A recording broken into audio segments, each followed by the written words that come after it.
Pemirsa, hari ini prosesi ekshumasi atau penggalian makam ulang korban tragedi Kanjuruhan dilaksanakan.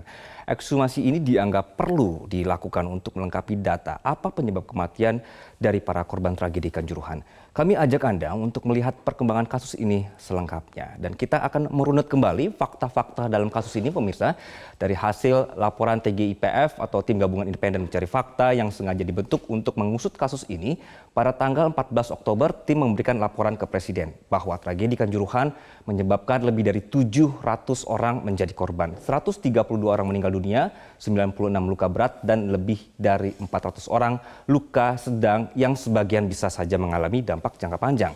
Data diupdate hingga hari ini, data korban bertambah, meninggal dunia menjadi 135 orang. Baik, lalu dengan korban jiwa sebanyak ini, siapa yang harus bertanggung jawab? Sejauh ini baru 6 orang yang ditetapkan sebagai tersangka. Kenapa saya sebutkan baru 6? Karena ada tuntutan bahwa sebenarnya orang-orang yang bertanggung jawab jumlahnya lebih banyak.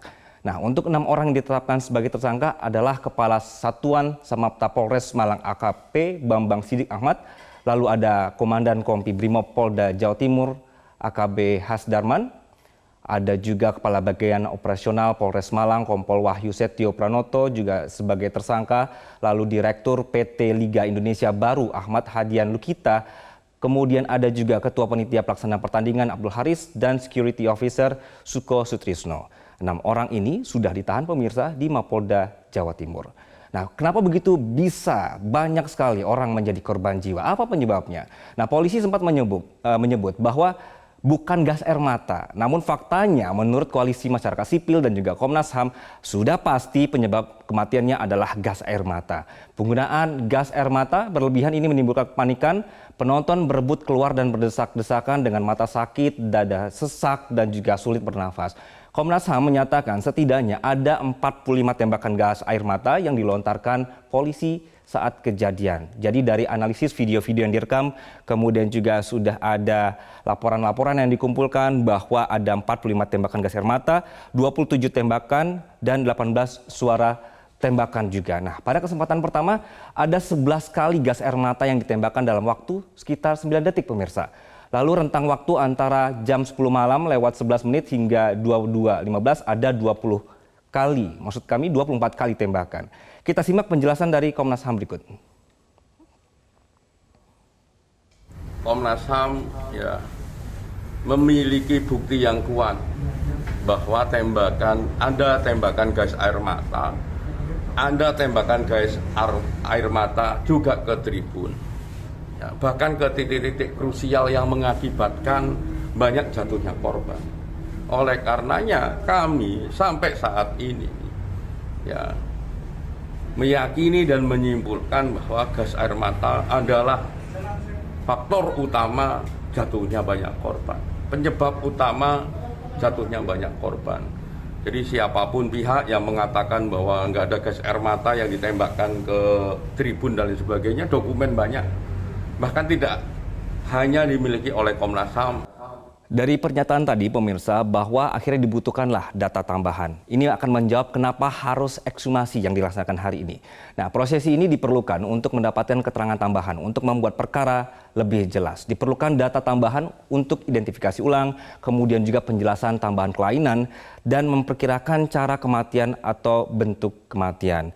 Dan kemudian juga tim dokter ini nanti akan memeriksa atau fokus pada bagian tertentu baik di dalam maupun di luar tubuh.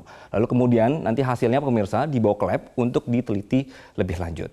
Kita bergeser ke informasi selanjutnya. Ekshumasi ini bisa berjalan dengan baik, ada beberapa faktor.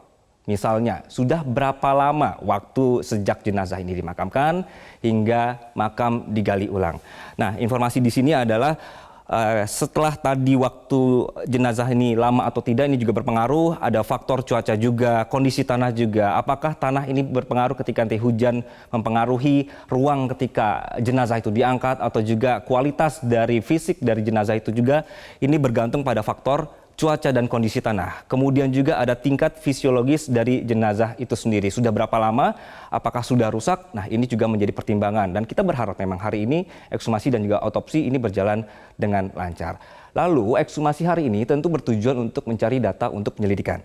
Siapa yang kawal dan siapa yang diperbolehkan untuk ikut ekshumasi adalah ada orang-orang yang berhak sebenarnya dan juga yang tidak berkepentingan tentu saja tidak boleh ya. Ada dokter forensik yang ditunjuk, kemudian dari pihak polisi juga hadir, pihak keluarga tadi yang Anda saksikan juga sudah hadir, serta pihak lembaga terkait. Ada perwakilan dari TGIPF, LPSK, Kompolnas dan juga Komnas HAM. Tentu saja tahapan ekshumasi ini akan dipantau untuk menjaga transparansinya. Nah, perjalanan fakta dalam tragedi Kanjuruhan ini menemukan fakta lain ternyata sebelum akhirnya hari ini bisa dilaksanakan permisa. Tidak semudah misalnya ada proses diajukan ekshumasi lalu menunggu jadwal pelaksanaan saja. Jadi ternyata anggota tim gabungan independen pencari fakta ini menemukan bahwa sejumlah keluarga ada rayuan-rayuan dari sejumlah orang untuk tidak dilaksanakan ekshumasi. Ini kan akhirnya menimbulkan pertanyaan kita, ada apa begitu ya? Jadi berkesannya ditutup-tutupi. Nah, ini Laude M. Syarif menyebutkan bahwa kalau misalnya kita bisa tampilkan pernyataannya adalah ada yang merasa tertekan dan akhirnya disuruh bikin surat pernyataan untuk tidak lagi otopsi dan sebenarnya mereka merasa tidak nyaman. Nah, ada tanggapan juga bahwa akhirnya kemarin kenapa mereka menarik lagi laporannya, kemudian akhirnya mau, karena akhirnya pihak-pihak yang merasa tidak nyaman ini kemudian ada bentuk jaminan perlindungan juga dari LPSK. Nah, TGIPF ini melihat ada indikasi bahwa dari rayuan untuk tidak lanjut proses otopsi hingga akhirnya ada pihak yang membatalkan mengaku bahwa mereka tertekan. Mereka merasa sendirian permisa dari awal kasus ini ya. Jadi tidak ada pendampingan. Namun ketika dikonfront ke polisi, kalau misalnya kita bisa melihat ini informasi selanjutnya ada runutannya bahwa ketika dikonfront ke polisi pun polisi mengaku tidak ada yang namanya intimidasi gitu. Jadi informasi ini ditepis dan menyebut bahwa semuanya normal saja dan tidak ada pihak yang merayu-merayu. Jadi ada dua sisi yang berbeda ceritanya ya pemirsa.